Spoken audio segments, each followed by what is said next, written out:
अस्सलाम वालेकुम दोस्तों, क्या आपके घर में कोई दुबई, सऊदी अरब, कतर या कुवैत में है?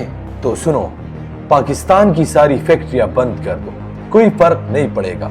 लेकिन वो एक भाई जो खलीज में बैठा है, हर महीने पैसे भेजता है जिससे आपका घर चलता है। अगर वो पैसा बंद हो जाए तो ये मुल्क डूब जाएगा, और ये डूबना शुरू हो चुका है।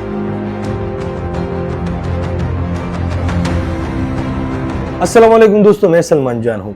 आज एक लफ्ज समझाता हूँ, रेमिटेंस। ये लफ्ज मुश्किल तो है, लेकिन इसका मतलब बहुत आसान है। सोचिए, अगर आपके घर में 5 लोग हैं, बाप बूढ़ा है, माँ घर में है, बच्चे पढ़ते हैं, बड़ा भाई दुबई गया है मजदूरी करने, और वो हर महीने 50,000 रुपए बेचता है। इस 50,000 रुपए से बिजली का बिल भरता है, बच्चों की फीस जाती है, घर का राशन आता है, माँ की दवाई मिलती है, बाप का इलाज होता है। तो ये 50,000 रुपए ही रेमिटेंस है, यानी वो पैसा जो बाहर से कमा कर घर भेजा जाए।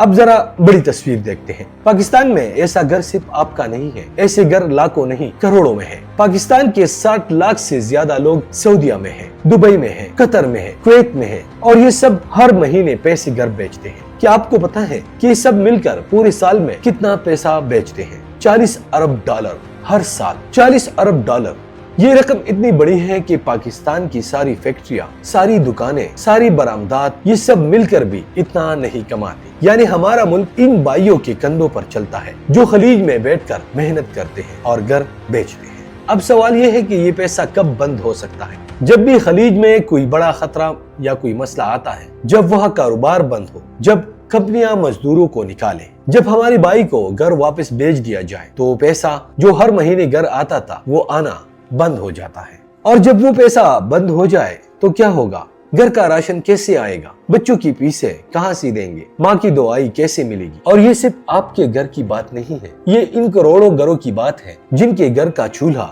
इसी रेमिटेंस के पैसे से जलता है। और जब करोड़ों घर एक साथ मुश्किल में आ जाए तो पूरा मुल्क मुश्किल में आ जाता है।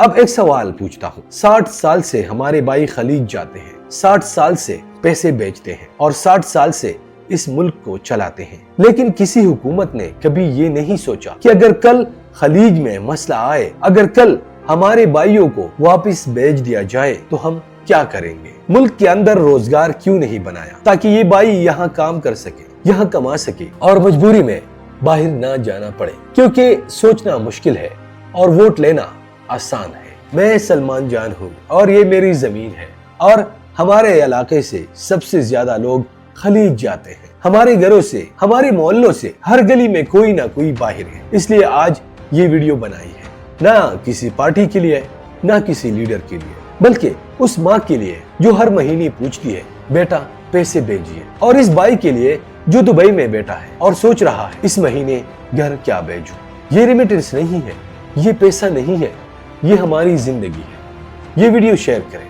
और हर उस घर तक पहुंचाइए जिसका कोई बाहर है, ताकि वो समझे कि ये कितना अहम है।